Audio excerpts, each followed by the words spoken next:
एक मिनट। न तु एव अहम जातु नासम न त्वं नेमे जनाधिपाः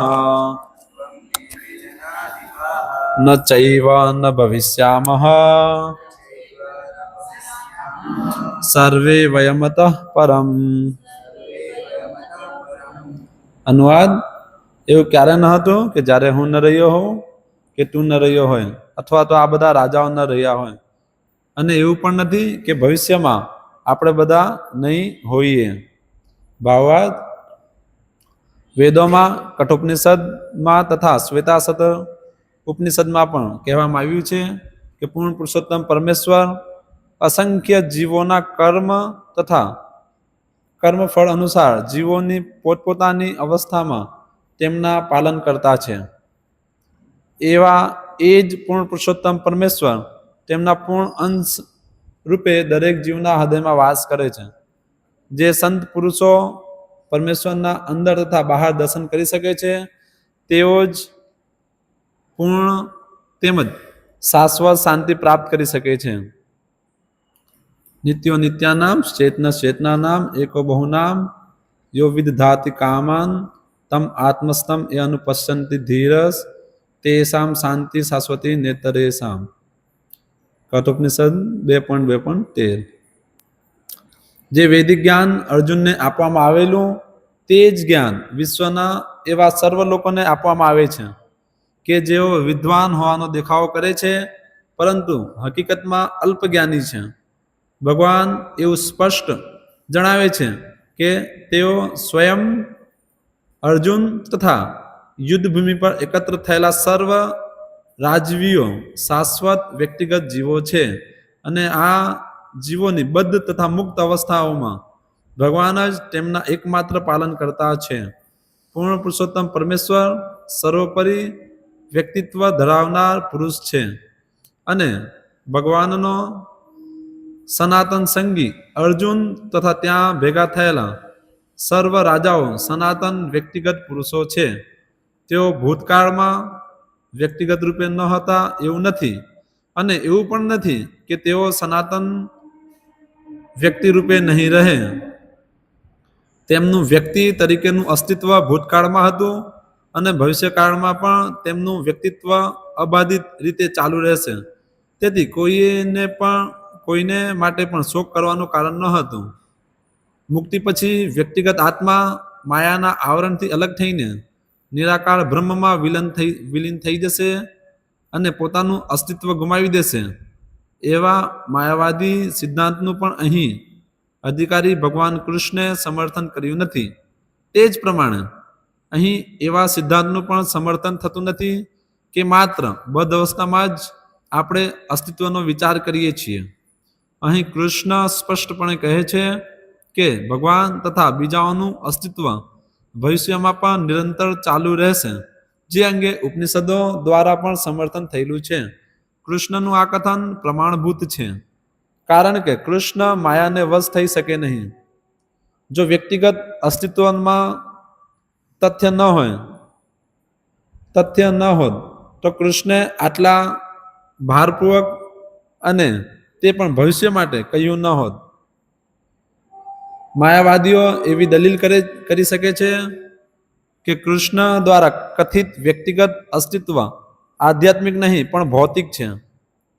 વ્યક્તિકતા ભૌતિક છે એવી દલીલો ધારો કે સ્વીકાર કરી લઈએ તો પણ કૃષ્ણના વ્યક્તિગત અસ્તિત્વની ઓળખ કેવી રીતે થઈ શકે છે?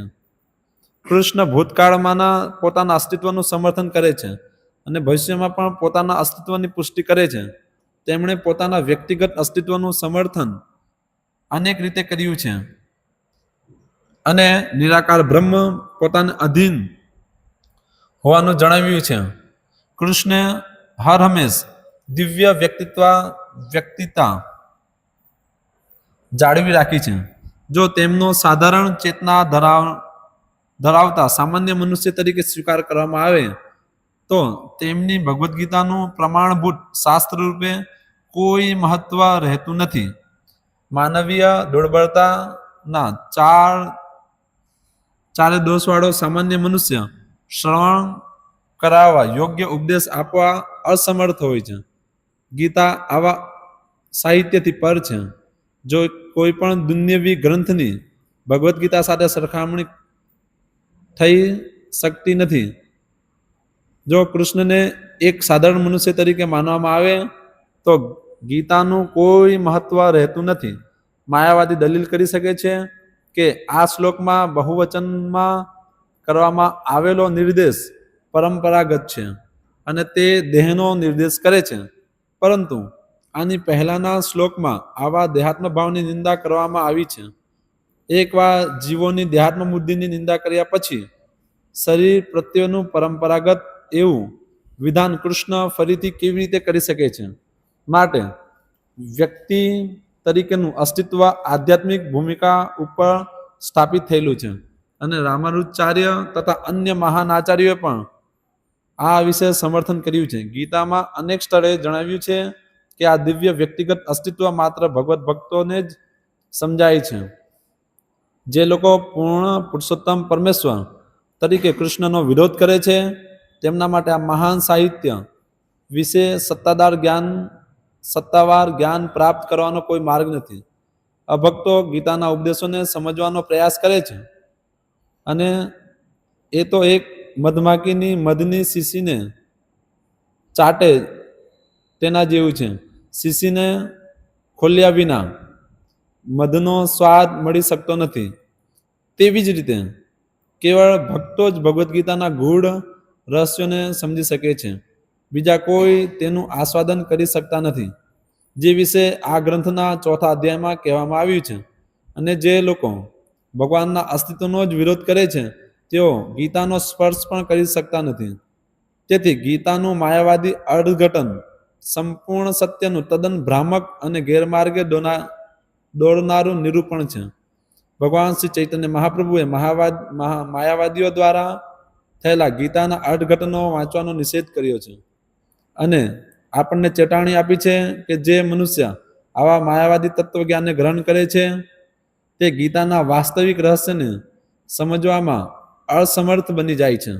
જો વ્યક્તિગત અસ્તિત્વનો નિર્દેશ અનુભવ ગમ્ય બ્રહ્માંડ પરત્વે હોય તો પછી ભગવાનને ઉપદેશ આપવાની કશી જરૂર ન હતી. વ્યક્તિગત આત્મા તથા પરમાત્માનું દ્વૈત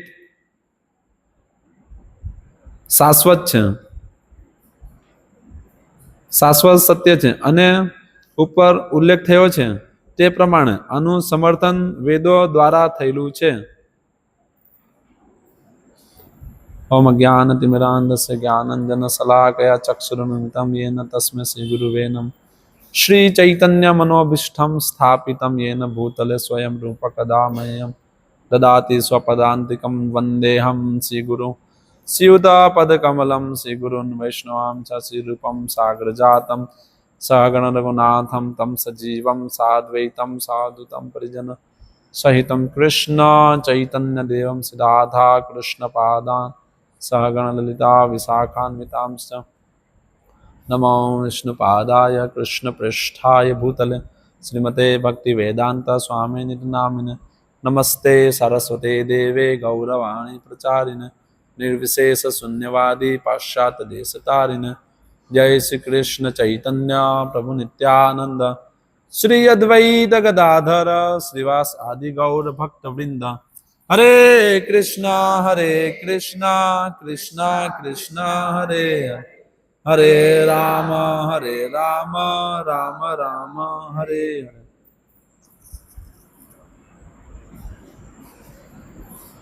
हरे कृष्ण.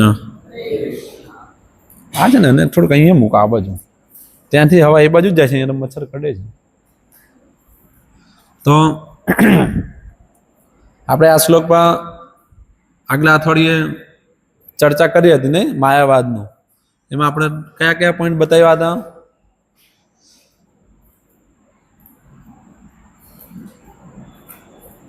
કોઈને યાદ છે આમાંથી? કેટલા લોકો આગલા બુધવારે નહીં આવ્યા હતા? તમે મમ્મી નહીં આવતી આગલા બુધવારે? ઓ આ ભાઈ પણ નહીં. ઠીક છે. તો આપણે આગલા ફેરી બતાવ્યું હતું માયાવાદ વિશે ને, માયાવાદ શું છે, કેવી રીતે પ્રગટ થાય છે, અલગ અલગ તત્વમસી, એ લોકોના અલગ અલગ જે શ્લોકો હતા, 5 મહાવાક્ય હતા, અહમ બ્રહ્માસ્મિ, પછી સોહમ, પછી આત્મા હિ પરમાત્મા હૈ, હા, થાય તે બધાના અલગ અલગ મહાવાક્યો હતા ને, એ વિશે આપણે ચર્ચા કરી. પછી કેવી રીતે એ જો માયાવાદ છે એ નિરાકારવાદ અને માયાવાદ કેવી રીતે એક છે મોટા ભાગે, એની આપણે ચર્ચા કરી. અને કેવી રીતે આ માયાવાદ જે છે એને જો સ્વીકારીએ તો ભગવાન અને આ ગીતાનું કઈ મહત્વ રહેતું નથી. એ બધી વસ્તુ આપણે આગલા ફરી ચર્ચા કરી હતી નહીં? બીજું શું ચર્ચા કરી હતી?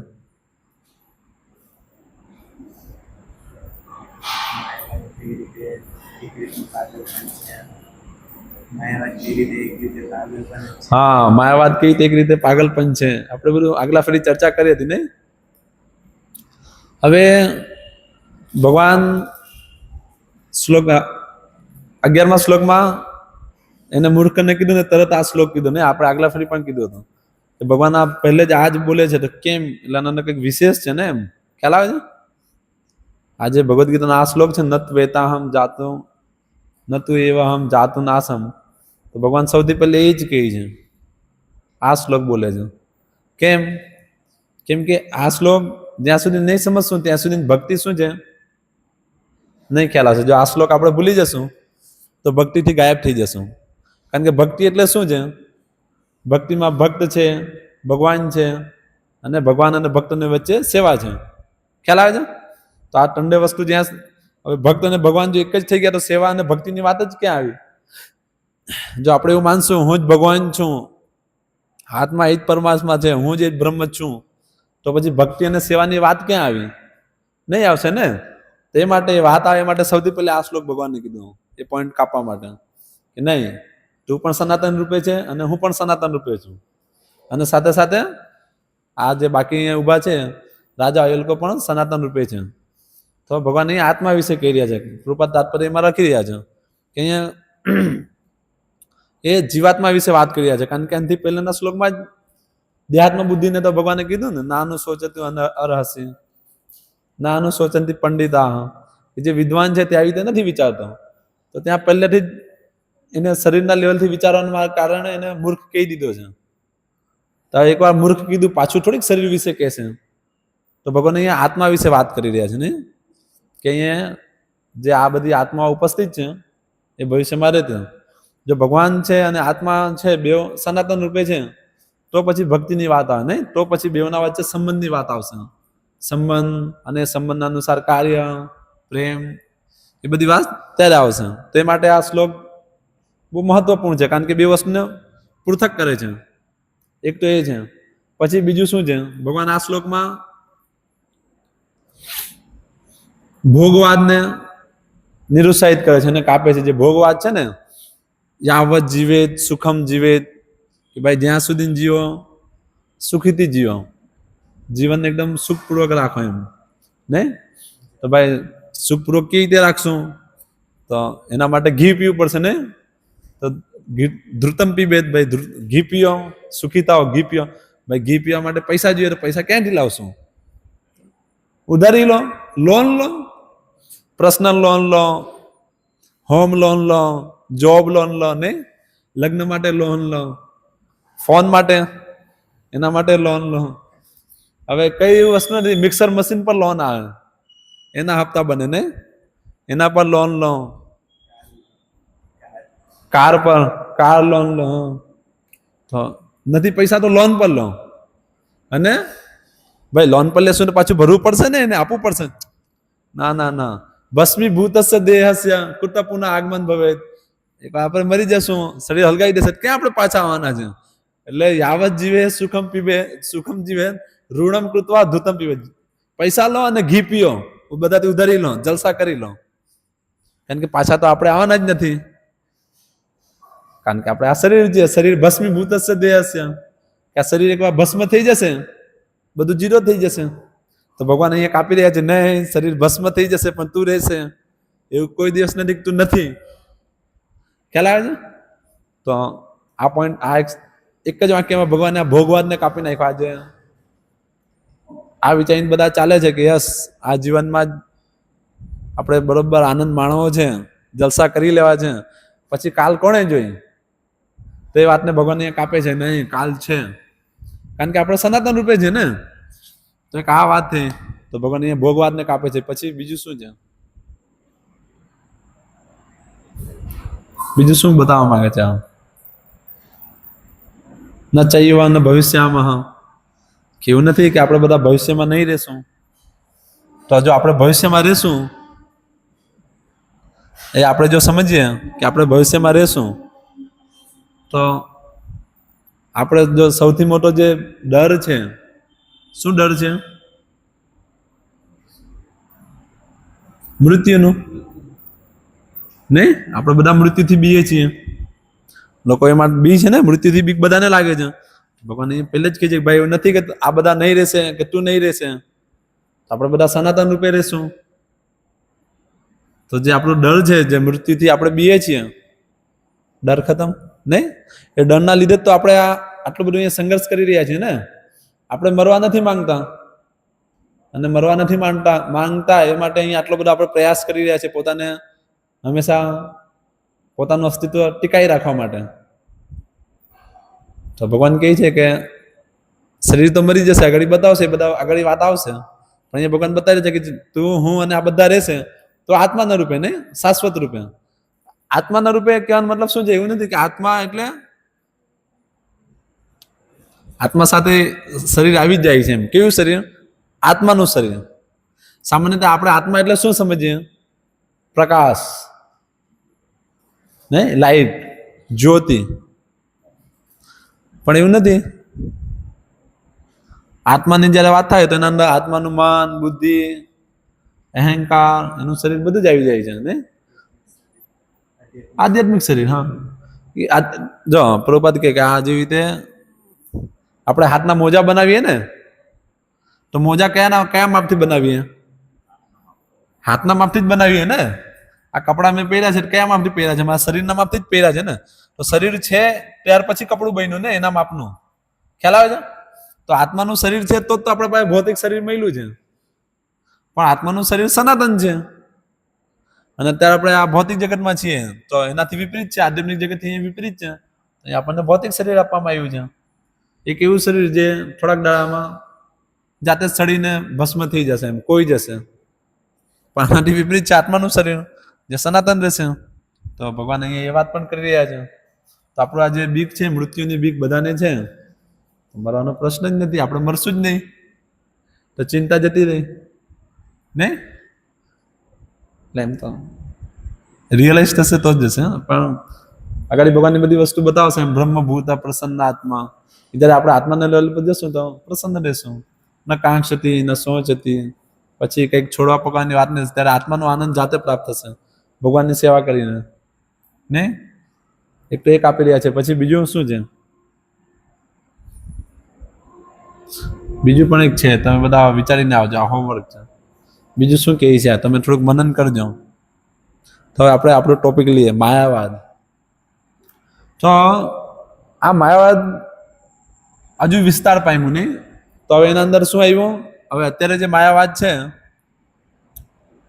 હવે આ તો શંકરાચાર્યનો, આપણે આગલા ફરી જે વાત કરી તો શંકરાચાર્ય જે માયાવાદ સ્થાપિત કર્યું એની વાત કરી હતી. પણ હવે અત્યારે જે પ્રેઝન્ટમાં જે માયાવાદ ચાલે છે એ કેવું છે કે યતો મત તતો પદ. તમે જેટલા પણ વિચારો છો એટલા રસ્તા છે. તમે જેમ વિચારો છો તેવું છે. ખ્યાલ આવે છે? એટલા રસ્તા છે. તો આ માયાવાદના લીધે આપણે કેમ એની ચર્ચા કરી રહ્યા છીએ? કેમ કે એના લીધે બહુ હાનિ થઈ. શું હાનિ થઈ? સમાજમાં બહુ મોટી હાનિ થઈ માયાવાદના લીધે. શું થયું કે લોકો નાસ્તિક બનતા ગયા માયાવાદના લીધે, આ દર્શનના લીધે. કેવી રીતે? તો માયાવાદ એમ કહે છે કે કઈ જ નથી, જે પરમ બ્રહ્મ છે, જે પરમ સત્ય છે,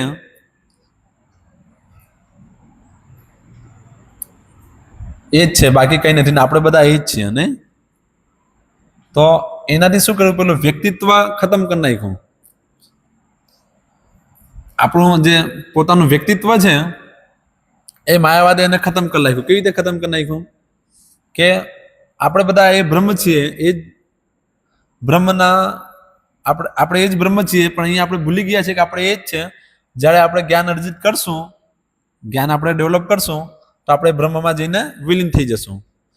તો લોકોએ વિચાર્યું કે સૌથી પહેલે જ્ઞાન લેવાનું છે અને પછી પહેલા બ્રહ્મમાં જઈને વિલીન થઈ જવાનું. તો ત્યાં શું છે? બ્રહ્મમાં વિલીન થઈને શું મળશે? કંઈ નહીં, ખાલી વિલીન થઈ જશું. તો ત્યાર પછી કંઈ નથી. ખ્યાલ આવે છે? અને એનો વિસ્તાર આવ્યો એવી રીતે કે તમે ગમે તે કાર્ય કરો, ગમે તેને પૂજો, યતો મત, ગમે તેને માનો, ને તમે ત્યાં પહોંચી જશો.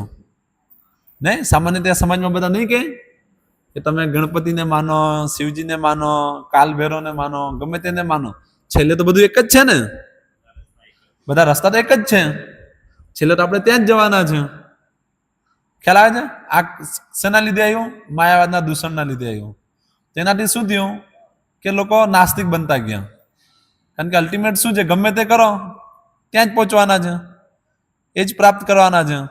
તો પછી આટલું બધું તપસ્યા કરીને શા માટે જાઉં? એના કરતાં હું ભોગ કરીને નહીં ત્યાં જાઉં. ખ્યાલ આવે છે? કે જવાના તો ત્યાં જ છે. અને વ્યક્તિત્વ એમણે ખતમ કર્યું. હવે એમ કહે છે કોઈ એ જેટલા પણ બેઠા છે, તો કોઈ બેઠું જ નથી, કોઈ છે જ નથી. તમે પણ નથી, હું પણ નથી, આ પણ નથી, એ પણ નથી, કંઈ છે જ નથી. પેલા લોકો એમ કે જો કંઈ છે જ નથી તો પછી પાપ અને પુણ્યની વાત જ નહીં આવી. ખ્યાલ આવે છે? બધું જ બ્રહ્મ છે, તો પાપ પુણ્યની વાત જ નથી. કે આ પાપ છે કે આ પુણ્ય છે, એવું કંઈ જ નથી. કંઈ જ નથી. તો પછી શા માટે પોતાને રોકવું? લોકો બીતા હતા ને, પાપ પુણ્યથી લોકો બીતા હતા. નહીં, પાપ કરશું નરકમાં જશું, પુણ્ય કરશું તો સ્વર્ગમાં સુખ ભોગવવાનું મળશે. પણ અહીંયા તે બધી વાત જ કપાઈ ગઈ. નથી સ્વર્ગ, નથી નરક, નથી પાપ, નથી પુણ્ય. અલ્ટિમેટ તો બધા આપણે બ્રહ્મના અંશ છીએ ને બ્રહ્મમાં વિલીન થશું. તેનાથી શું થયું? લોકોને આવી રીતે ભોગ કરવાની વૃત્તિમાં વધારો મળ્યો. લોકોને ગમ્યું, યસ અમે જે કરતા છે કરતા રહેશું ને બ્રહ્મમાં વિલીન થઈ જશું જ્ઞાન પ્રાપ્ત કરીને. અને એના અંદર પણ કેટલા બધા હવે એમ કે આપણે જ્ઞાનનો અનુભવ કરશું અને બ્રહ્મમાં વિલીન થઈ જશું. તેમાં પણ ક્વેશ્ચન માર્ક છે.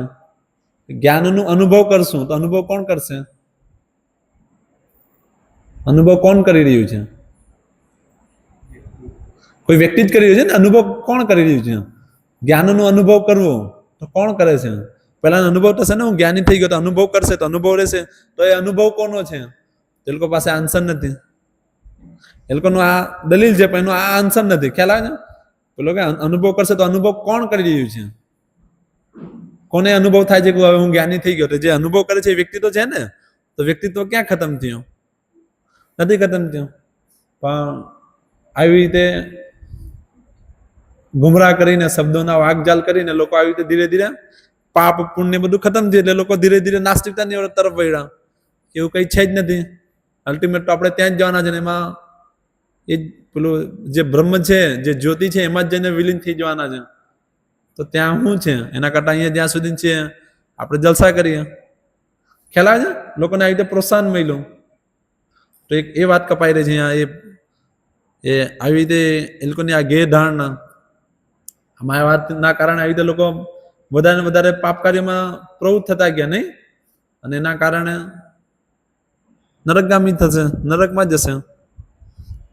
તો આ છે માયાવાદનું દૂષણ, ને એનો આ કચરો છે. પછી બીજું શું છે? તો એક આ પોઈન્ટ છે, એ માટે ભગવાન કહી રહ્યા છે માયાવાદ એ માટે કાપવું જરૂરી છે, એ માટે સમજવું જરૂરી છે. ને હજુ આપણે આગળના લેક્ચરમાં શું લેશું ધીરે ધીરે, કારણ કે અહીંયા તમને બધા થોડુંક મેં જોયું છે ડાઉન થતા છે. તો આપણે આ પોઈન્ટને હજુ બદલીએ. તો પ્રભુપાદ એના કોડ કરી રહ્યા છે. નહીં, પ્રભુપાદ પાસપોર્ટમાં શું લખી રહ્યા છે? પ્રભુપાદ તરત જ પોઈન્ટ લાવે છે, બહુ સરસ પોઈન્ટ લાવે છે. આપણે જોશું એવું લાગશે કે પ્રભુપાદ કેમ આ પોઈન્ટ અહીંયા કહી રહ્યા છે, આના સાથે કાનું કનેક્શન છે? કે અહીંયા પ્રભુપાદ કહે છે કે વેદોમાં કઠોપનિષદ, શ્વેતાસર ઉપનિષદ, એ બધી જગ્યાએ શું બતાવ્યું છે? પૂર્ણ પુરુષોત્તમ પરમેશ્વર અસંખ્ય જીવોના કર્મ તથા ફળ અનુસાર પોતપોતાના અવસ્થામાં પાલન કરતા છે. તો પ્રભુપાદ આ પોઈન્ટ લાવી રહ્યા છે પાલન કરતાનું. કેમ લાવી રહ્યા છે? કારણ કે જો કોઈ પાલન કરતા છે તો પાછું 2 પોઈન્ટ આવી ગયું ને, 2 વસ્તુ આવી ગઈ. એક પાલન કરતા છે ને એક એના દ્વારા પાલિત થઈ રહ્યો છે. ખ્યાલ આવે છે? તો વેદ એનું સમર્થન કરે છે. પ્રભુપાદ લખી રહ્યા છે. અને પ્રભુપાદ અહીંયા પોઈન્ટ લાવી રહ્યા છે. આ શ્લોક નિત્યો નિત્યાનામ, કે નિત્ય એક નિત્ય વ્યક્તિ છે અને નિત્યાનામ બહુ સંખ્યામાં. ખ્યાલ આવે છે? 2 થઈ ગયું. એક નિત્ય વ્યક્તિ એક જ છે અને નિત્યાનામ બહુવાચક સંખ્યા થઈ ગઈ, ઘણા બધા છે. તો એકો બહુનામ યો વિદધાતિ કામાન, જે પેલો એક છે એ જ બધાની કામનાઓને પૂર્ણ કરે છે, બધાની ઈચ્છાઓ પૂરી કરે છે. આપણે બધા જે ઈચ્છા કરી રહ્યા છે કોણ પૂરું કરે છે? ભગવાન. ડાયરેક્ટ નહીં તો ઇનડાયરેક્ટ પ્રકૃતિ દ્વારા. નહીં, આપણી ઈચ્છાઓને ભગવાન વ્યક્તિગત રૂપે યા એમની શક્તિઓ દ્વારા પૂર્ણ કરે છે. અને અહીંયા આ પોઈન્ટ પ્રભુપાદ જાણી જોઈને લાવી રહ્યા છે આ સમજાવવા માટે. તો અહીંયા કેવું છે? એકો બહુનામ યો વિદધાતિ કામાન, કે એક છે અને બહુનામ બીજા અસંખ્ય છે, ઘણા બધા છે. નહીં, અત્યારે સામાન્ય ત્યાં સમાજમાં એવું નહીં ચાલે, હમ દો હમારે દો. કેમ? કેમ કે પોપ્યુલેશન, શું કહેશું એને, જનસંખ્યા વધી રહી છે. ને જનસંખ્યામાં વધારો ને વધારો થઈ રહ્યો છે.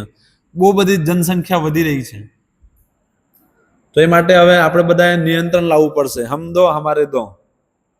નહીં, આજના 20 વર્ષ પહેલા આ નારો ચાલુ થયો હતો ને હવે ધીરે ધીરે આજના 20-25 વર્ષ પહેલા હમ દો ને હમારે 8, 10 ને 12 થતા હતા. પણ આ નારો ટીવીમાં આવીને પેપરમાં ને એવી રીતે બધી જગ્યાએ બુમાળા પાડી પાડીને ધીરે ધીરે બધાને 2માં લઈ આવ્યા કે 5, 7, 8 ની 2 જ. આ પોઈન્ટ લાવશું કેવી રીતે? આ માયાવાદથી આવે છે. પ્રભુપાદ કેમ અહીંયા કાપી રહ્યા છે? ખ્યાલ આવે છે? તો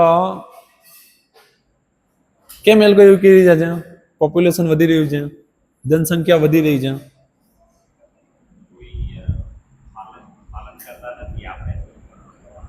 ખ્યાલ આવે છે? આ હમ દો હમારે દો નો કોન્સેપ્ટ કેમ એ લોકો લાવ્યા? કારણ કે આટલી બધી જનસંખ્યા વધી રહી છે. તો બધાને કેવી રીતે આપણે પાલન કરશું? કેવી રીતે બધાનું સાચવશું? તો એને રોકવા માટે આ લાવ્યા, હમ દો હમારે દો. પણ એ લોકો એક વસ્તુ નથી સમજી રહ્યા કે આત્માનો કોઈ દિવસ જન્મ થતો જ નથી. ખ્યાલ આવે છે? તો એવું નથી કે આત્મા વધી રહી છે, એ તો પહેલેથી જ છે. એ તો પહેલેથી જ છે જ. આપણને એવું લાગી રહ્યું છે કે વધી રહ્યા છે અને એનું પાલન કરવા માટે પ્રકૃતિ પહેલેથી જ તૈયાર છે. જેવી રીતે ભાગવતમ વર્ણન છે કે જેવી રીતે પુત્ર આવે, એક માને પુત્ર થાય તો સાથે સાથે પ્રકૃતિ દ્વારા દૂધ પણ મળે છે. નહીં, તરત જ એના સ્તનમાં દૂધ આવે છે. તો પ્રકૃતિ તરત એના માટે ખાવાની વ્યવસ્થા પૂરી પાડે છે. પણ આ નાસ્તિકતાવાદના લીધે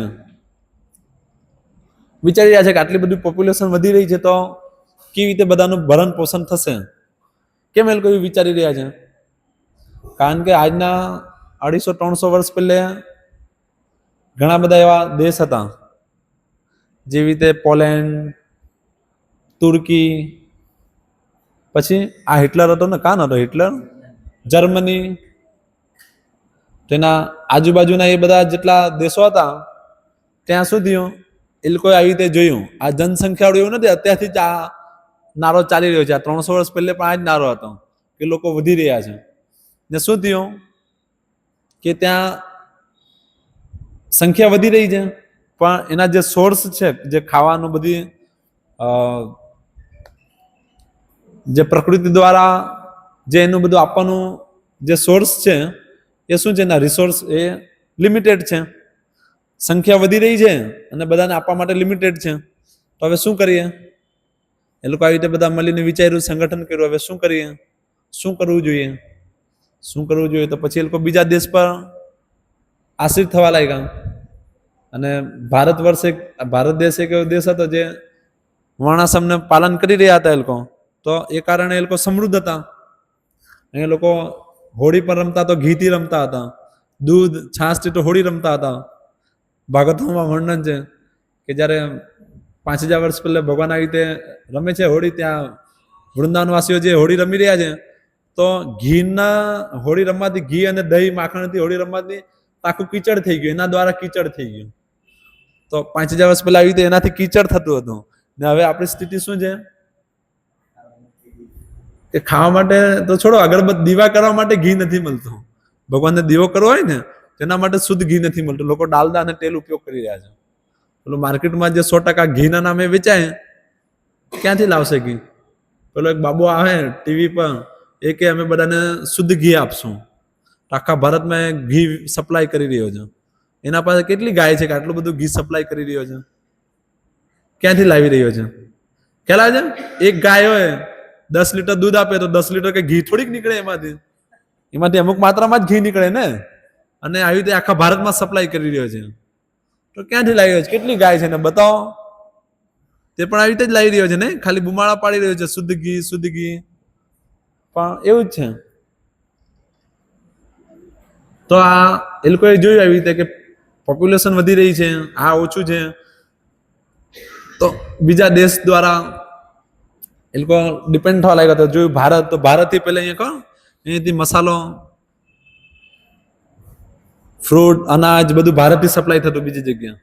આ ઈસ્ટ ઇન્ડિયા કંપની આવી ને પહેલે પણ અહીંયાથી સપ્લાય થતું, અહીંયાથી જતું. એ તુર્કી ને અફઘાનિસ્તાન ને બધું થઈને એ બાજુ જતું, ઇટલી ને એ બાજુ પણ ભારત દ્વારા અહીંયા બધી જગ્યાએ સપ્લાય થતું. તો એ લોકો ધીરે ધીરે હવે આ બધા મળીને વિચારી જતા હવે શું થાય. ચાર્લ્સ ડાર્વિનની થિયોરી આવી પછી કે પોતાનું અસ્તિત્વ ટીકાઈ રાખવું હોય તો પોતાને હંમેશા આગળ રાખવું પડશે. ખ્યાલ નહીં તો પ્રકૃતિ સિલેક્શન કરશે, જે એડવાન્સ નહીં કરશે એનું પ્રકૃતિ દ્વારા એને મિટાઈ દેવામાં આવશે, એનું અસ્તિત્વ મિટી જશે. તો પોતાનું અસ્તિત્વ જાળવી રાખવું હોય તો પોતાને હંમેશા એડવાન્સ કરતું રહેવું પડશે. તો આ લોકો વિચારી રહ્યા છે કે પબ્લિક જનસંખ્યા આટલી બધી વધી રહી છે અને એ લોકો પાસે જે સોર્સ છે, રિસોર્સ છે, એ તો ઓછું થતું છે ને આવી રીતે બીજા દેશ પર એ લોકો ડિપેન્ડ થવા લાગ્યા. તો હવે શું કરે, કેવી રીતે કરે?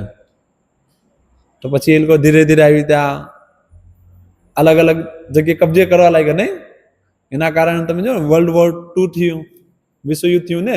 શા માટે થયું? એનું મુખ્ય કારણ શું છે? પેલા લોકો શા માટે લડી રહ્યા હતા? કારણ કે એ લોકોને પોતાનું અનાજ પૂરું નથી મળતું, એ માટે એ લોકો લડી રહ્યા હતા. તો અનાજ કેમ પૂરું નહીં મળી જતું? એ તો શાસ્ત્ર કહે છે એકો બહુનામ યો વિધાતિ કામાન, કે એકલો જ વ્યક્તિ બધાની ઈચ્છાઓ પૂરી કરે છે, બધાને પૂરું પાડે છે. તો એ લોકોને કેમ નથી પૂરું પાડતા? તો કંઈક તો છે નહીં, કંઈક મિસિંગ છે. કેમ નથી પૂરું પાડતા? કેમ કે એ સમય બધા આવી રીતે શાસ્ત્રોને એ લોકો પાલન કરવાનું બંધ કરી દીધું. ખ્યાલ આવે છે? એ લોકો નાસ્તિકતાવાદમાં આવી રીતે જતા રહ્યા. તો નાસ્તિકતાવાદના લીધે શું થયું? પ્રકૃતિએ અન્ન આપવાનું ઓછું કરી દીધું. એનું જે પ્રકૃતિ દ્વારા જેને બધી વસ્તુ સુવિધા આપી છે, પ્રકૃતિ આપવાનું બંધ કરી દીધું. તો આ લોકો પછી જબરજસ્તી લેવા લાગ્યા પ્રકૃતિનું શોષણ કરીને. અમે જબરજસ્તી લેશું. જબરજસ્તી લેવા ગયા તો યુદ્ધ થયું ને કેટલા લોકો માર્યા ગયા યુદ્ધમાં. નહીં, હિટલર આવ્યો, એને કેટલા જર્મની પેલા શું કે કોને માર્યા હતા હિટલરે? જ્યુસને કેટલા કરોડોને ભૂજી દીધા.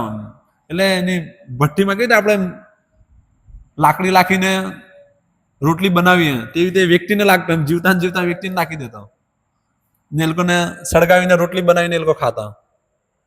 પછી એના માટે તો એક અલગ જ કેમ્પ જ બનાવ્યું હતું કે જ્યાં આ લોકોને લઈ જઈને છોડી દેવામાં આવતું ને બહારથી બંધ કરી દેતા આ જ્યુસને. અને એ બિચારાઓ એક દાડા, 2 દાડા, આવી રીતે 10, 15 દાડા થાય ભૂખના મારે શું કરતા એ લોકો એકબીજાને, બાપ એના દીકરાને મારીને ખાવા લાગ્યો. ભૂખ ક્યાં જશે? ખ્યાલ આવે?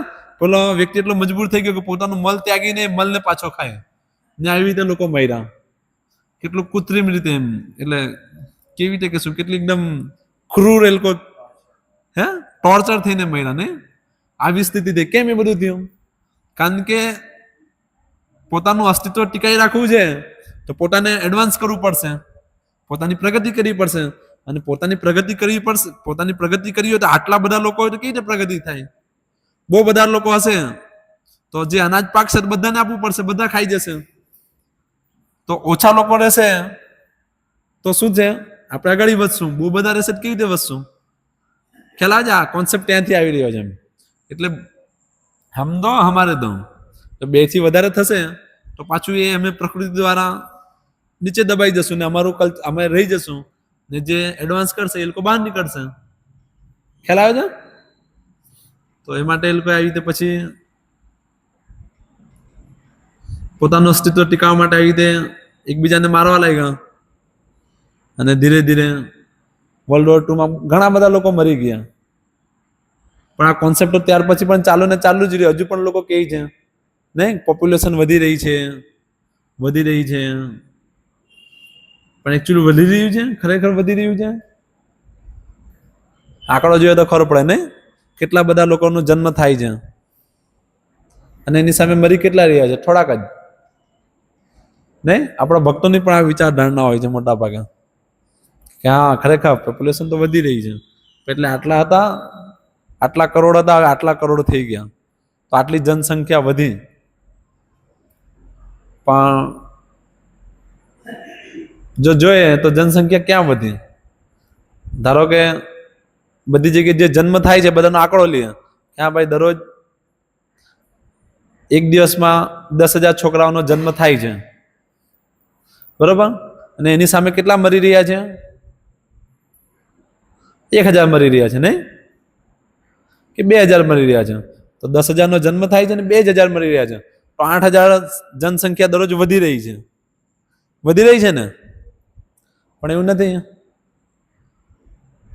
10,000 નો જન્મ થાય છે તો એની સામે 10,000 મરી રહ્યું છે. પ્રકૃતિ એને બેલેન્સ કરી રહી છે. કેવી રીતે કરી રહી છે? પહેલે 10,000 માંથી જે 2,000 મળતા હતા એ લોકો સામાન્ય મૃત્યુ મળતા હતા, એમ સ્વાભાવિક રીતે. ખ્યાલ આવે છે?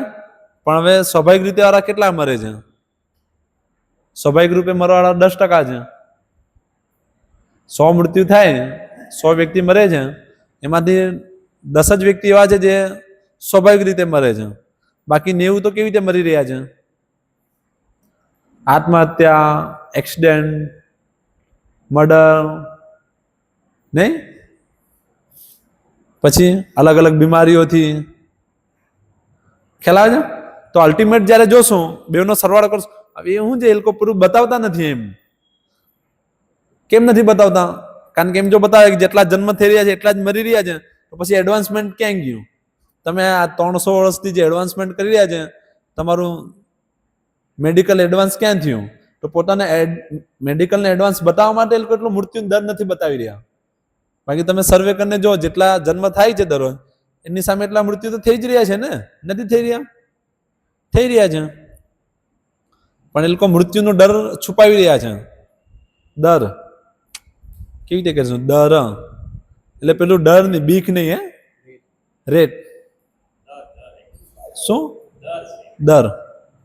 ઠીક છે. તો બેઓ સરવાળો કરશું તો બરોબર જ આવશે. ખ્યાલ આવે છે?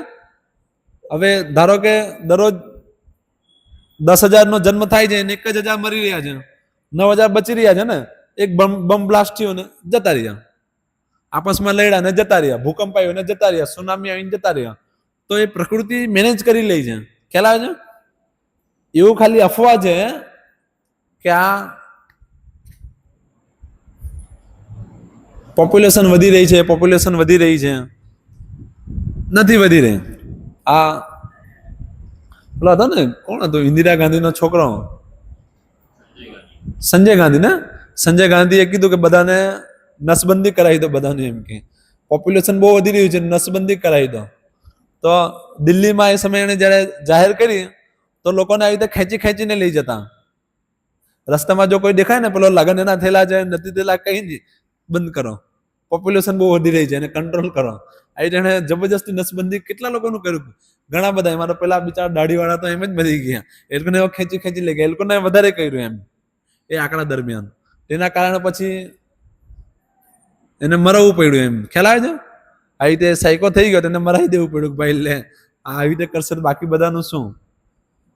તો આ ત્યાંથી આવી રહ્યું છે. આ નાસ્તિકતાવાદથી આવી રહ્યું છે. એમ કારણ કે એ લોકો વિચારે છે કે અમે ભરણ પોષણ કરી રહ્યા છે, અમે ભરણ પોષણ કરશું. કારણ કે કોઈ વ્યક્તિ તો છે જ નથી જેનું નિયંત્રણ કરી રહ્યો છે, કોઈ વ્યક્તિત્વ જ નથી, અને ચલાવવાળો ભગવાન તો છે જ નથી. ખ્યાલ આવે છે? ભગવાનની સત્તાને માનતા જ નથી, ભગવાનને નથી માનતા માયાવાદના લીધે. કારણ કે માયાવાદ કહે છે પરમ પુરુષ છે જ નથી, બધું જ બ્રહ્મ છે, બધું જ બ્રહ્મ છે. તે લોકો જાતે નિયંત્રણ કરી રહ્યા છે. ખ્યાલ આવે છે? તો જાતે નિયંત્રણ કરી રહ્યા છે. તે લોકો આવી રીતે ખોટા ખોટા નિર્ણયો પર જઈ રહ્યા છે કે હા બહુ બધું પોપ્યુલેશન વધી રહ્યું છે, તો આવી રીતે લોકો જબરજસ્તીને બંધ કરવા માંગે છે. તેનાથી થતું શું છે? એનાથી શું થાય? લોકો ફ્રસ્ટ્રેટ થઈ રહ્યા છે, દુઃખી થઈ રહ્યા છે, ને નરક જઈ રહ્યા છે, પાપ કૃત્યોમાં લાગી રહ્યા છે. કેવી રીતે? ધારો કે પહેલે કેવું હતું કે એક પિતાના 8-10 છોકરા હોય, 7-8 તો નોર્મલી હોય. એમ મારા પોતાના પપ્પા 5 ભાઈ બહેન છે, એ તો ઓછા છે. બાકીથી ઉપર જો જઈએ તો 10 ભાઈ બહેન, 12 ભાઈ બહેન એવી રીતે છે ને. મિનિમમ એટલા તો છે. 10, 8, 10, 8, 10 નો આંકડો હોય જ. એનાથી 12 પણ હોય, 12, 14 નો પણ હોય, 5-10 નો આંકડો હોય. અને એ લોકો 8-10 નો આંકડો હતો ને તે છતાં એ લોકો આનંદમય જીવન જીવી રહ્યા હતા. એવું નથી કે એના 10 છોકરા છે તો એ આત્મહત્યા કરી લીધું, કેવી રીતે થશે? નહીં. કેવી રીતે બધું થતું? કારણ કે લોકો બધા પ્રકૃતિ પર નિર્ભર હતા કે યસ ભગવાન બધાને પૂરું પાડશે. અને કેવું હતું કે અત્યારે કેવું છે, એક છોકરો હોય, હમ દો હમારે દો, એમાં પણ કેવું હોય કે એક છોકરો ને એક છોકરી હોય ને. તો જે છોકરો હોય આ છોકરી હોય, જે પહેલું સંતાન હોય, પહેલું સંતાન અને બીજું સંતાનની વચ્ચે કેટલું ગેપ હોય? 7 વર્ષ, 8 વર્ષ, 10-10 વર્ષનું ગેપ રાખે અત્યારના કલ્ચરમાં, કે 8 વર્ષ 10 વર્ષનો ગેપ છે. એનાથી શું થાય? લોકો દુઃખી થાય. કેવી રીતે થાય? પહેલે કેવું હતું કે એક સંતાન પછી એક સંતાનથી બીજા સંતાનની વચ્ચે કેટલું ગેપ હોય? 1.5 થી 2 વર્ષનું ગેપ હોય. ખ્યાલ આવે? એટલે ધારો કે પહેલે છોકરી થઈ, તો છોકરી 2-2.5 વર્ષની થાય ત્યાં સુધીમાં એનો ભાઈ આવી ગયો. હવે પેલી 2.5 વર્ષની જે છોકરી થઈ, 2.5 થી 3 સુધી પહોંચી, હવે એ છોકરીને રમવા માટે રમકડા લાવવાની જરૂર નથી. ખ્યાલ આવે છે? કારણ કે 3 વર્ષની જે છોકરી છે એના અંદર પ્રકૃતિ દ્વારા એવું એને ગુણ આપવામાં જ આવ્યું છે, એને બક્ષિસ જ આપવામાં આવ્યું છે કે 3 વર્ષની છોકરી એ છોકરાને સાચવશે, એનું પૂરું ધ્યાન રાખશે. ખ્યાલ આવે છે? અને એની સાથે રમશે, એને પેલું ડીંગલું લાવવાની જરૂર નથી એના માટે. બહારના ડીંગલામાં આનંદ નહીં હશે, એ છોકરા સાથે રમીને જ આનંદમાં રહેશે. ખ્યાલ આવે છે? તો ડીંગલા ને એ બધી મગજમારી નથી. પછી એ આ મોટી થઈ ને પેલો 2-3 વર્ષ નથી થયો એટલામાં ત્રીજો આવી ગયો, 2 વર્ષ નથી થયો એટલામાં ત્રીજો આવી ગયો. તો પેલી જે મોટી છે એ બેઉને સાચવશે, અને આ જે 2 વર્ષ નથી થયો આ એના નાના ભાઈને સાચવશે. ખ્યાલ આવે છે? તો જેમ જેમ ચોથું, પાંચમું આ તેમ મોટો ભાઈ બધાને સાચવતો રહે. એ મોટો એનાથી નાનાને સાચવે, નાનો એનાથી નાના સાચવે, નહીં તે બધા એકબીજાને સાચવે. અને એના કારણે શું હોય કે લોકો ડીંગલાથી રમીને મોટા નહીં થયેલા હોય, તો એકદમ કોન્શિયસ હોય, બધી વસ્તુને બરોબર સમજતા હોય. ખ્યાલ આવે છે? તો અત્યારે આપણે એને બંધ કરી દીધું, એ ગેપ લઈ આવ્યો. હવે 10 વર્ષનું ગેપ છે તો પેલો છોકરો એકલો જ છે, છોકરી એકલી જ છે, કોના હાથે રમે? એને પછી ડીંગલું આપો, એ 2 દાડામાં ફેંકી દે. બધી વસ્તુ આપીને છેલ્લે કંટાળતા આવે લોકો આવી રીતે મોબાઈલ આપી દે. લો તો પેલો એને રમવાનું જ જોઈએ. ખ્યાલ આવે છે? તો પેલો 2 વર્ષનો છોકરો શેનાથી રમી રહ્યો છે? મોબાઈલથી રમી રહ્યો. અને એના કારણે શું થાય છે? મોબાઈલમાં રમીને શું થાય છે? ક્રૂર થાય છે. નહીં? તમે જો જેટલા છોકરા મોબાઈલથી રમીને મોટા થાય, ક્રૂર થાય. કેવી રીતે ક્રૂર થાય? કારણ કે ત્યાં કોઈ વ્યક્તિનું પ્રેમ નથી મળતું ને. ખ્યાલ આવે છે? પેલું જે હા એ મશીન હાથે, હવે પેલો એમ કરીને ટચ કરે એટલે આ ચાલવું જોઈએ, એના ટચમાં દુનિયા ચાલે છે. એમ એને દબાવ્યું એટલે ચેન્જ થઈ ગયું, દબાવ્યું એટલે ચેન્જ થઈ ગયું. ખ્યાલ? એની જે ઈચ્છા થઈ જોયું, જેની ઈચ્છા થઈ તે નહીં જોયું. એનું ટ્રેન તમે જો ટ્રેનિંગ કેવી રીતે થાય છે? એમ કે બધું આંગળી પર ટ્રેન થાય છે, એમ ફટફટ થવું જોઈએ. હવે જો ફટફટ નહીં થાય તો શું થશે? એને કીધું મને રોટલી આપ, ને રોટલી નહીં મળી તો શું થશે? કારણ કે ટ્રેનિંગ એના શેનાથી થઈ છે? પેલું આંગળી ચીપું ને આવી ગયું. હવે અહીંયા કીધું રોટલી લાવો ને રોટલી માં નહીં આપ્યું તો ઉચકીને ગ્લાસ ફેંકી દે. કેમ નહીં આપ્યું? મેં માંગ્યું તે મને નહીં આપ્યું. ખ્યાલ આવે છે? એ મોબાઈલના ટ્રેનિંગના લીધે થાય છે. આ તો એક છે. પછી ક્રૂર કેવી રીતે બને? કારણ કે મોબાઈલમાં શું આવે? વાયલન્સ ને સેક્સ, શું કહે ને, એ જ હોય ને, પ્રેમ, એની જ વાતો હોય ને.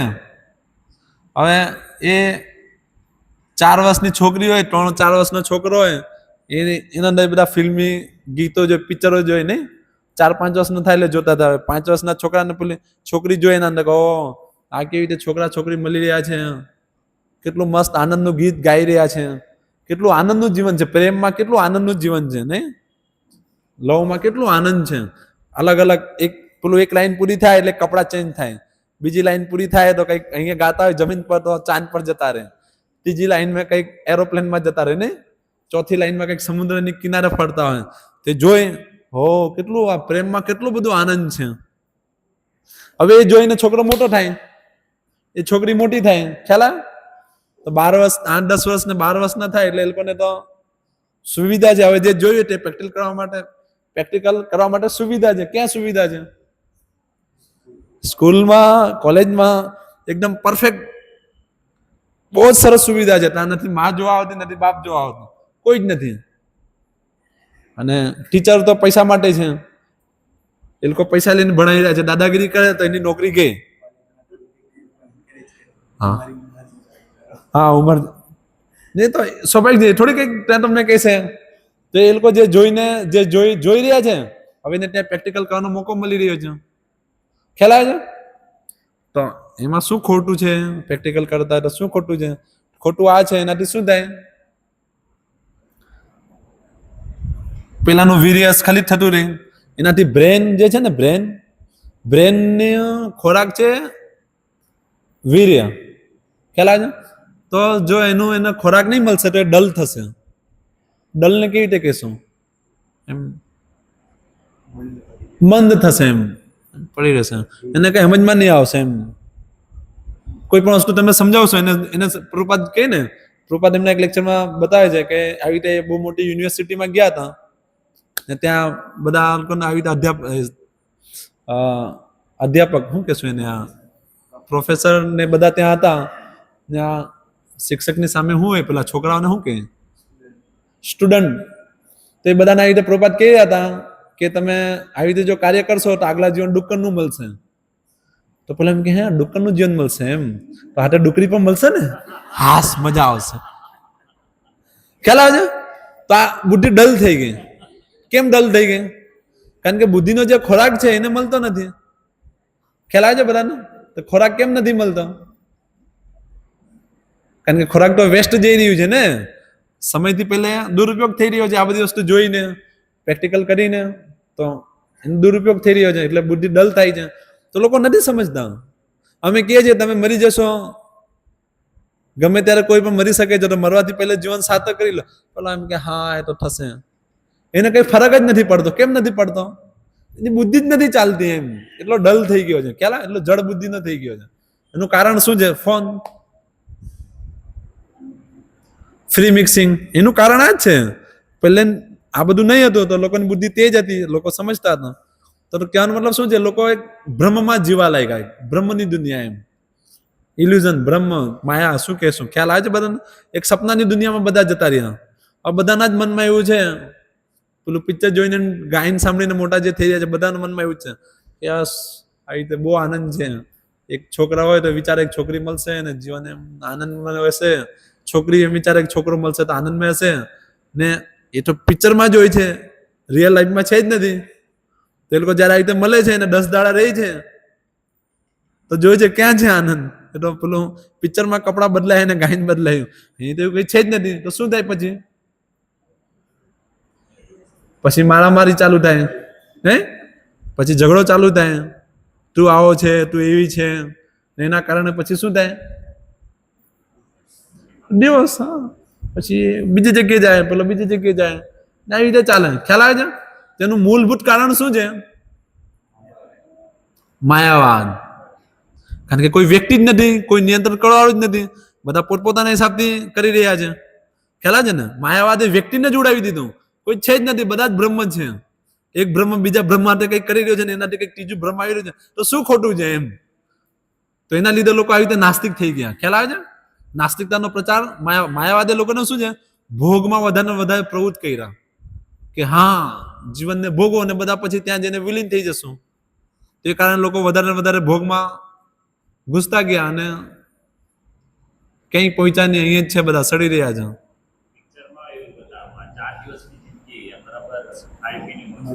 મજા કરો. હા હા ને હા પેલું 4 दिन की चांदनी फिर अंधेरी रात. હા એવું જ કઈ ને અમે બચપનમાં એવું સાંભળતા એમ. એક જ જીવન. યસ. હા એક ખાલી પિક્ચર દ્વારા નહીં. હવે ખાલી પિક્ચર ને જ નહીં કહેતા તમે. સિરિયલમાં શું છે, મેં તમને શું કહું, મેં થોડાક દિવસ પહેલા એક દાદીને મળ્યો.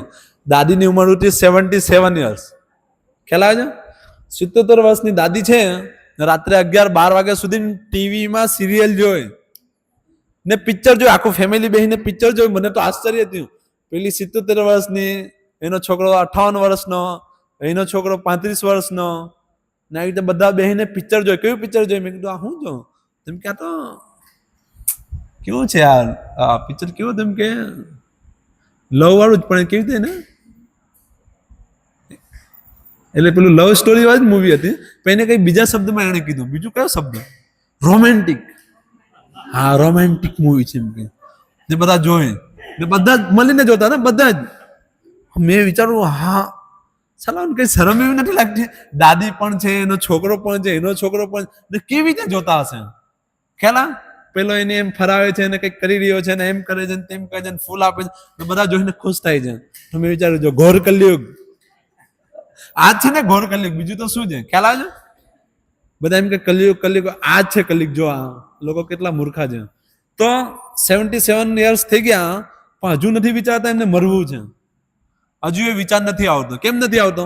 હજુ એના સાથે જો ડિસ્કસ કરીએ ને તો કે શું કે અમે તો દાન આપીએ, અમે તો બધા ભૂખ્યાને એમ આપીએ, પેલાને એમ મદદ કરીએ. એક તો એમ કીધું મને, હું વેદને નહીં પણ વેદનાને માનું છું. ખ્યાલ આવે છે? હું વેદમાં નથી માનતો, આ શાસ્ત્રો વેદોમાં હું નથી માનતો. હું વેદનાને માનું છું. હું લોકોની વેદનાને જોઉં છું, જેના ઉપર કરુણા કરું છું. આ માયાવાદના લીધે થયું. ખ્યાલ આવે છે? આ જે બધી વસ્તુઓ આવે છે ક્યાંથી આવી રહી છે? આનું મૂળ સ્ત્રોત શું છે? માયાવાદ. કારણ કે માયાવાદ જે અત્યારનું માયા છે આવી રીતે કેવી છે? યતોમાં તતોપા. તમે બધા જે કરો છો બધું જ બરોબર છે. તો લોકો પોતપોતાના મનથી વિચારી રહ્યા છે. તો એ આ તો એક થયું. પછી બીજું શું છે માયાવાદના લીધે એની? કે ભાઈ એવું સ્પેસિફાઈક નથી કે તમે કૃષ્ણની જ સેવા કરો. વેદમાં બતાવ્યું છે કૃષ્ણ જ આદિ પુરુષ છે, ખાલી કૃષ્ણની સેવા કરશો તો જ ભગવાનના પાસે જશો. એવું નહીં. તમે જો ગણપતિને શ્રદ્ધાથી માનો તો પણ તમે ત્યાં જ જશો. જો પેલા બાવાજીને માનો તો પણ ત્યાં જ જશો. પોતાને માનો તો પણ ત્યાં જ જશો. કારણ કે આપણે પણ તો ભગવાન જ છીએ ને. તો પોતાની દિલ્હીમાં મંદિર છે, લોટસ મંદિર. ખબર છે? કોઈ ગયું છે દિલ્હીમાં લોટસ મંદિર? લોટસ મંદિર કરીને છે ને ત્યાં શેનો ફોટો છે ખબર છે?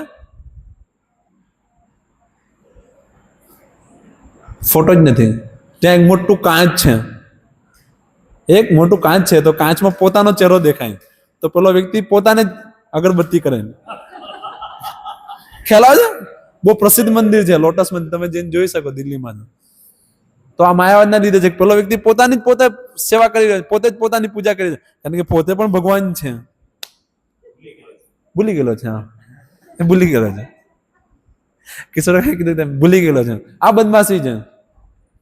ખ્યાલ છે ને? આ એટલા બધા બદમાશો છે ને. અત્યારે કાલે જ એક લેક્ચર સાંભળતો હતો ગુરુ મહારાજનું, ભક્તિકા સ્વામી મહારાજનું. મહારાજ બતાવે છે કે આજના એટલે એમના 30 વર્ષ પહેલા, એટલે ક્યાંની વાત હશે, 1979 યા 70, હા 78-79 ની વાત છે. હા 40-50 વર્ષ થઈ ગયા ને. તો એ સમયે મહારાજ બંગાળમાં પ્રચાર કરી રહ્યા છે. બંગાળમાં તો મહારાજ બતાવતા હતા કે ત્યાં આવી તેમણે પ્રવચન આપ્યું ને કીધું કૃષ્ણ જ ભગવાન છે. તો એક વ્યક્તિ કહે નહીં નહીં, બધા જ ભગવાન છે. કૃષ્ણ જ કેમ ભગવાન છે? બધા જ ભગવાન છે. તો મહારાજે કીધું પેલું જે ડુક્કર જે રહ્યું છે ડુક્કર પણ ભગવાન છે. તો કે હા એ ડુક્કર પણ ભગવાન છે. તો એને કીધું તમે એને ઘરે લઈ જઈને એને અગરબત્તી કરશો? હા કરીશ એમ કે. પછી એના અંદરથી જે મલ નીકળશે એ પણ ભગવાન છે એમ કે એને મેં સાથે લઈને ફરીશ. તો મહારાજ બતાવતા વ્યક્તિ કેટલો નાસ્તિક થઈ ગયા છે. ખ્યાલ આવે છે કે આ લેવલ સુધી ને ઉતરવા તૈયાર છે. આ સ્થિતિ થઈ ગઈ છે. તો આ શાના લીધે તે માયાવાદના લીધે. આ માયાવાદનો જે વાદ હતો એનો જે નિષ્કર્ષ હતો તો વ્યક્તિ આ લેવલ સુધી જતો રહ્યો. તેના કારણે શું છે કે આ દેવી પણ ભગવાન, આ દેવતા પણ ભગવાન, પેલો પણ ભગવાન, તું પણ ભગવાન, હું પણ ભગવાન, પેલો પડોશી પણ ભગવાન, બધા જ ભગવાન છે. એ કોન્સેપ્ટ ક્યાંથી આવ્યો? માયાવાદથી આવ્યો. ખ્યાલ આવ્યો? તો જ્યાં સુધી માયાવાદને નહીં સમજશું ત્યાં સુધી આપણે અહીંયા ફસાયા રહેશું. તો પછી શું થશે? ફસાયા રહેશું તો મેં તો કાલે જ ખબર પડી કઈ આ બધા તહેવાર પણ છે. નાગપંચમી, પછી રાંધણ છઠ. આજે રાંધણ છઠ છે ને કાલે શીતળા સાતમ. કાલે શીતળા સાતમ ને શું છે? ચોપડીઓમાં છે. મેં તો ચોપડી કાલે સાંભળી નહીં, મજા આવી. કઈ અલગ જ હતું. બીજો કોન્સેપ્ટ ક્યાંથી આવી રહ્યો છે? ખ્યાલ છે? પેલો ફેણીઓ ભગવાન, આ ચૂલો ભગવાન, આ ડ્રમ હો ભગવાન, આ ખાંભલો ભગવાન, બધા જ ભગવાન છે. કોન્સેપ્ટ ક્યાંથી આવી રહ્યો છે? એ વિચારધારણા ક્યાંથી આવી રહી છે? માયાવાદથી આવી રહી છે. ખ્યાલ આવે છે? આ માયાવાદના કારણે એવું લાગે છે બધું જ ભગવાન છે. તો આવી રીતે માયાવાદના કારણે શું થયું? આવી રીતે અલગ અલગ વસ્તુઓ આવતી ગઈ. શું આવ્યું? Valentine day, father day, mother day, પછી ચિલ્ડ્રન ડે, હા, પછી ટીચર્સ ડે, પછી એન્જિનિયર્સ ડે, ડોક્ટર ડે, બધું આવે છે. ખબર છે તમને બધાને? દરરોજ જ કઈ ને કઈ લોકોનો ડે આવે છે. તે બધું સામાન ક્યાંથી આવી છે? કયા વિચારધારણાથી આવી રહી છે? આ માયાવાદના લીધે. ખ્યાલ આવે છે? કારણ કે ત્યાં પેલો વ્યક્તિ ઉડી ગયો ને. જો વ્યક્તિ છે તો વ્યક્તિનો નિર્દેશ છે અને એને પાલન કરવાનું છે. ખ્યાલ આવે છે? પણ આપણે જો વ્યક્તિને જ ઉડાવી દઈએ તો નિર્દેશની વાત જ ક્યાં આવી? ખ્યાલ આવે? જો તમને સિમ્પલ બતાવું. જેવી રીતે આપણે સ્વીકારીએ કે આ દેશનો વડાપ્રધાન છે, એ જો આપણે સ્વીકારીએ તો પછી એનો નિયમ આવે. ખ્યાલ આવે છે? એ નિયમને આપણને પાલન કરવું પડશે. પણ જો આપણે કહી દઈએ આ દેશનો કોઈ વડાપ્રધાન જ નથી, બધા જ વડાપ્રધાન છે, તો ટેક્સ ભરવાની વાત જ નહીં આવી. ખ્યાલ આવે? પછી તો કઈક લાયસન્સ લેવાની વાત જ નહીં આવી, કોઈ વસ્તુ કઈક વાત જ નહીં. આપણે બધા જ વડાપ્રધાન છીએ, ચાલો તો જલસા. પણ એ પ્રેક્ટિકલ છે? જો બધા જ વડાપ્રધાન છે તો પછી કઈક ચાલશે? દેશ ચાલશે? ઘર પણ નહીં ચાલે. જો બધા જ માલિક થઈ જાય તો ઘર નહીં ચાલે. ચાલે? તો અહીંયા મતભેદ છે. તો આજે માયાવાદીઓ કહે છે કે બધા જ બ્રહ્મ છે અને આપણે બધા એ જ બ્રહ્મ છીએ, તો ક્યાં છે? થિયોરિકલ પણ નથી ને પ્રેક્ટિકલ પણ સંભવ નથી. સંભવ છે? નથી સંભવ. તો બધા અલગ અલગ છે જે ભગવાન એ બતાવી રહ્યા છે. નતું એવ અહમ જાતુ નાસમ, કે નતું અહમ નતું એવ અહમ જાતુ નાસમ નત્વને મેં જનાધિપા. ભાઈ તું પણ છે, હું પણ છું. જો આપણે બેવ છે તો પછી આ વાત આવશે નિયમની. ખ્યાલ આવે છે? તો આપણે આ બધી વસ્તુઓથી બહાર નીકળશું, બધા અલગ અલગ વસ્તુઓથી, ને તો ભગવાનની વાત માનશું ને પાલન થશે. ખ્યાલ આવે છે? તો આ બધી વસ્તુ ક્યારે થશે? જ્યારે આપણે બે વ્યક્તિગત રૂપે છે, બે રહેશું, એમ ભગવાન પણ રહેશે, આપણે પણ રહેશું, એ બેવનું અસ્તિત્વ આવશે તો જ આ બધી વાત આવશે. તો એ માટે ભગવાન જાણીને પહેલે જ આ બોલી રહ્યા છે. પહેલે આ સમજવું પડશે કે આપણે પણ સનાતન છીએ અને ભગવાન પણ સનાતન છે. ખ્યાલ આવે છે? જો આપણે બે સનાતન છે તો પછી સંબંધની વાત આવશે ને હવે કાર્યની વાત આવશે. ઠીક છે? તો એ માટે આ સમજવું બહુ જરૂરી છે. ને આ જો નહીં સમજશું આ શ્લોકને તો ભક્તિ કોઈ દાડે થશે જ નહીં. ભક્તિની શરૂઆત જ નહીં થશે. કારણ કે ભક્તિમાં ભગવાન જ નહીં રહેશે, આપણે જ ભગવાન રહેશું તો ક્યાં ભક્તિ થશે? ખ્યાલ આવે છે? આ શ્લોક બહુ મહત્વપૂર્ણ છે અને હું અપેક્ષા રાખું છું કે તમે બધા આ શ્લોક યાદ કરશો. નેક્સ્ટ ટાઈમ મને બતાવશો. ઠીક છે? હરે કૃષ્ણ. શીલ પ્રભુપાદ કી જય. શું છે? કોઈનો કોઈ પ્રશ્ન છે? હા.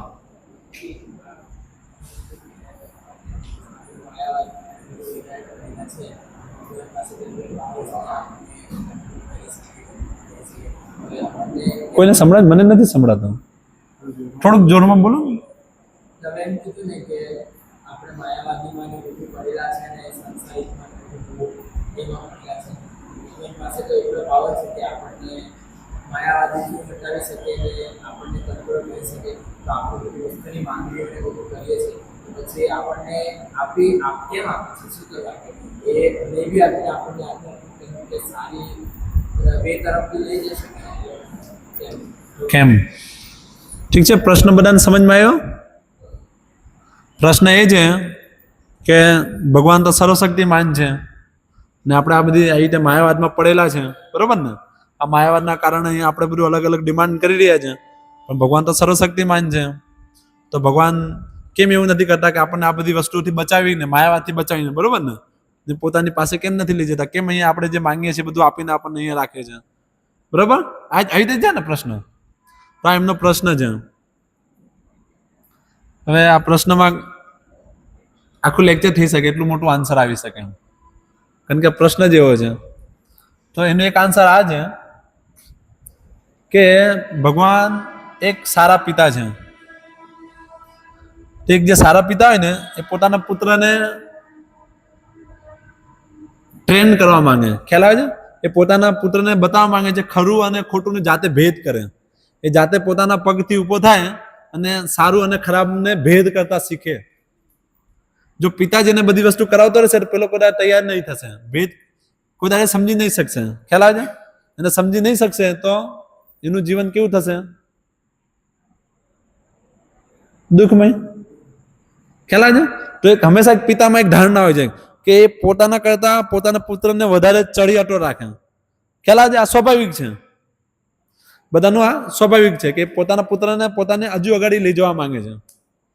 તો એક તો આ છે કે કૃષ્ણ જે છે, પરમ પિતાજી આપણા છે, એ આપણું આવી રીતે હિત ઈચ્છે છે, તો આપણને ટ્રેન કરવા માંગે છે કે આપણે જાતે ખરું અને ખોટુંનું ભેદ કરીએ. એક આ છે. એ માટે આપણને જાતે એમ લઈ નથી જતા, એમ લઈ જાય છે. એના માટે તો આ ઉપદેશ આપી રહ્યા છે કે જાતે તમે ભેદ કરતા શીખો અને મારી પાસે આવો સમજીને. બીજું છે કે આપણે બધા જીવાત્મા છે, જે આ શ્લોકમાં ભગવાન બતાવે છે હંમેશા માટે છે. તો આપણું વ્યક્તિત્વ છે ને, તો ભગવાન જો આપણા વ્યક્તિત્વમાં ઇન્ટરફિયર કરે, કેવી રીતે એને કહેશું ઇન્ટરફિયર ને? હસ્તક્ષેપ. હસ્તક્ષેપ ને? હા. તો આપણું પોતાનું ફ્રી વિલ જતું રહે ને, પછી આપણે મશીન બની ગયા. ખ્યાલ આવે છે? આપણી પોતાની જો સ્વતંત્ર ઈચ્છા શક્તિ નહીં હોય તો આપણામાં અને મશીનમાં શું ફરક છે? આપણાને પથ્થરમાં કઈ ફરક નથી. તો આપણી પોતાની સ્વતંત્ર ઈચ્છા શક્તિ છે, અને એ જો સ્વતંત્ર ઈચ્છા શક્તિમાં ભગવાન પોતાનો હાથ લાખે, એના અંદર ઇન્ટરફિયર કરે, તો એ તો જબરજસ્તી થઈ ગઈ ને. જેવી રીતે એક છોકરો છે, એના બાપની વાત માનવા માટે તૈયાર નથી, એનો બાપ એને મારતો છે, તો જબરજસ્તી થઈ ગઈ ને. તો જબરજસ્તીથી પ્રેમ નહીં મળે ને. ખ્યાલ આવે? તો ભગવાન અને જીવના વચ્ચેનો જે સંબંધ છે પ્રેમનો સંબંધ છે, ના કે જબરજસ્તીનો છે.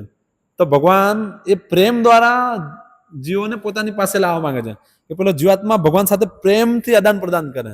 બાકી ભગવાનને કોઈ વસ્તુની કમી નથી. તો આપણાથી ભગવાન પ્રેમ ઈચ્છે છે, તો પ્રેમ સ્વાભાવિક રીતે આવે છે, સ્વતંત્રતાથી આવે છે, જબરજસ્તી નહીં આવશે.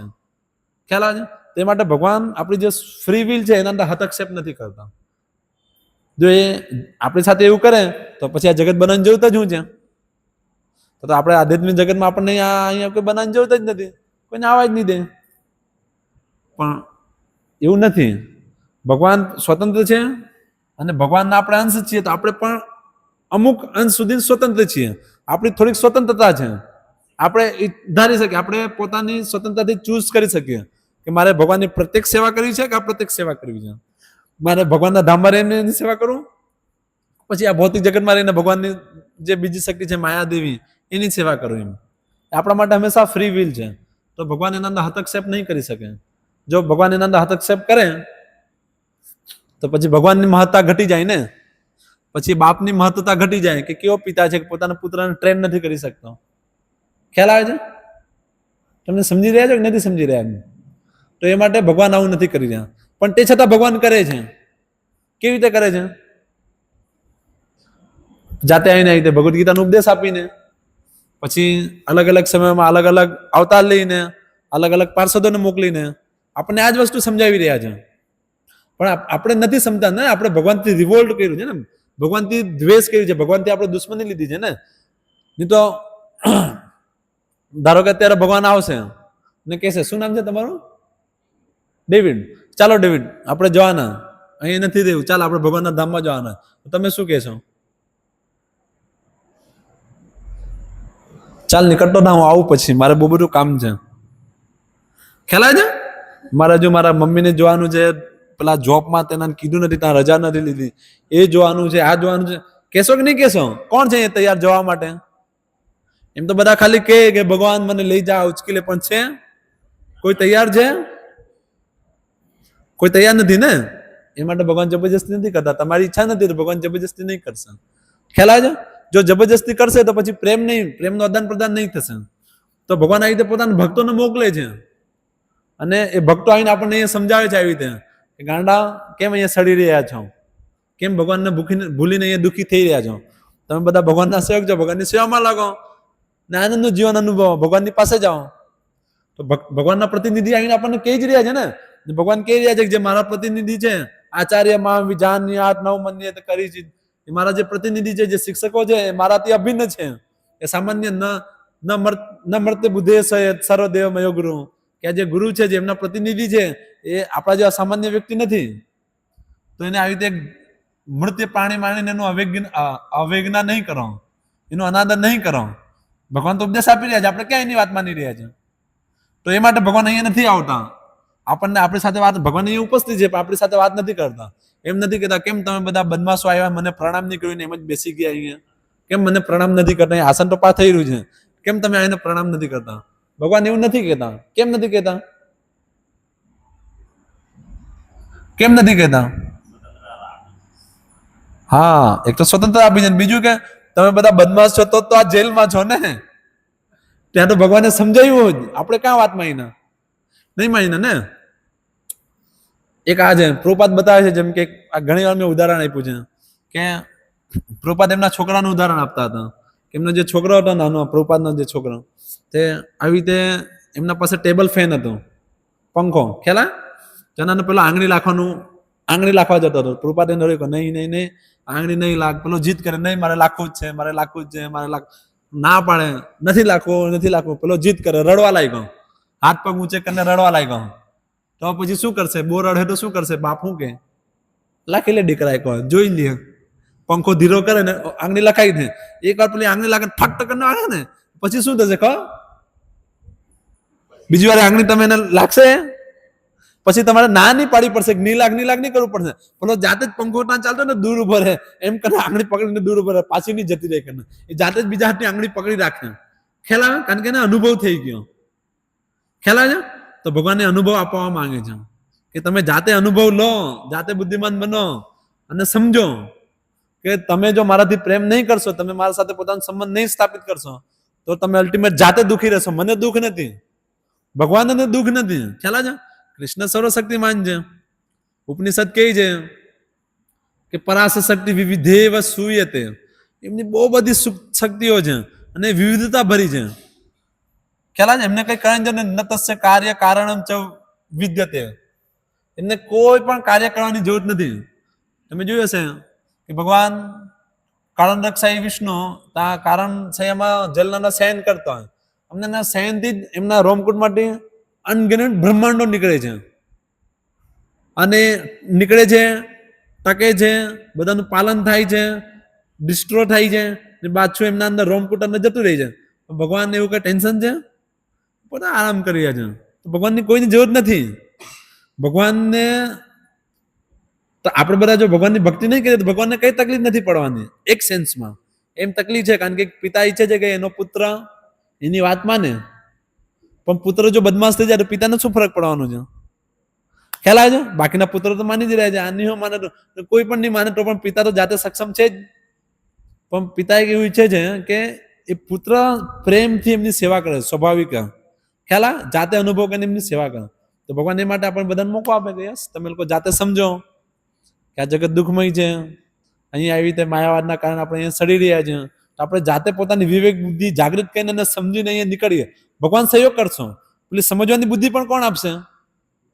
ભગવાન આપશે ને. તમે કઈ રીતે સમજશો?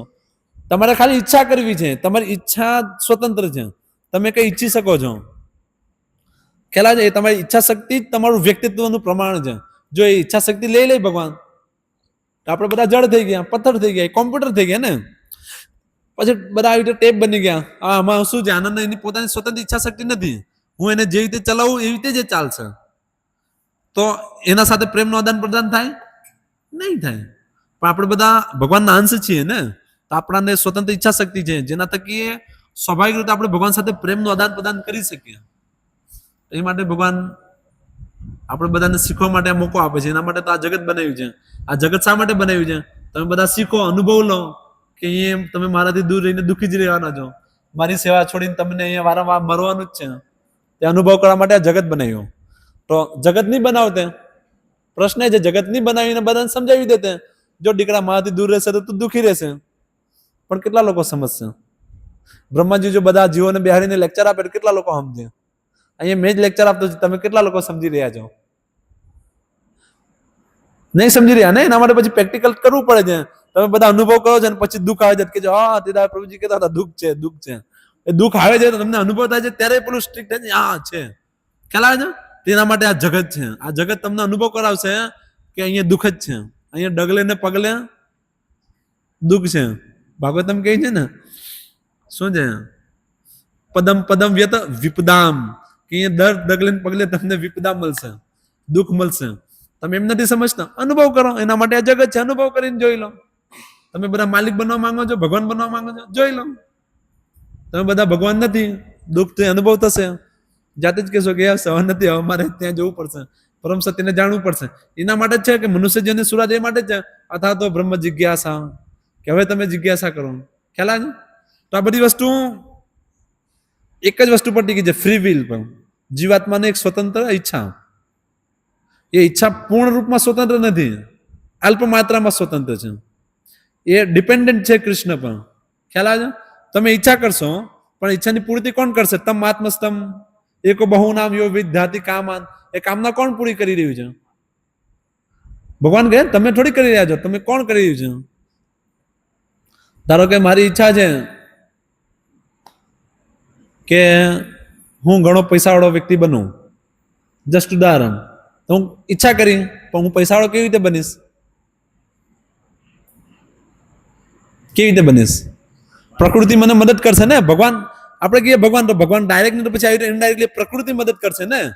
તમને પ્રકૃતિ એવી શરીર જો નહીં આપે કે તમે ગધેડાની જેમ મહેનત નહીં કરી શકો, તમે ક્યાંથી પૈસા લાવશો? તો તમે ગધેડાની જેમ મહેનત કરીને જે પૈસા લાવો છો, તે પૈસા લાવવા માટે શરીર કોને આપ્યું? ભગવાને આપ્યું. ખ્યાલ આવે છે? તો આવી રીતે બધી જ વસ્તુઓ ભગવાન પ્રોવાઈડ કરે છે ને. ખ્યાલ આવે છે? અમે કેમ વારંવાર કેવું છું ખ્યાલ આવે છે? કારણ કે મેં પણ એક જગ્યાએ સાંભળી આવ્યું છે. પેલો મને વારંવાર એક પ્રશ્ન મેં એનાથી પૂછી લીધું લેક્ચરના એન્ડમાં, એને મને 50 વાર કીધું ખ્યાલ આવે છે, ખ્યાલ આવી છે. અને મને લાગે વાયરસ ઘૂસી ગયો છે. તમને બધાને ખ્યાલ તો આવતું જ હશે. ઠીક છે, તો તમને આન્સર મળી ગયો લાગે.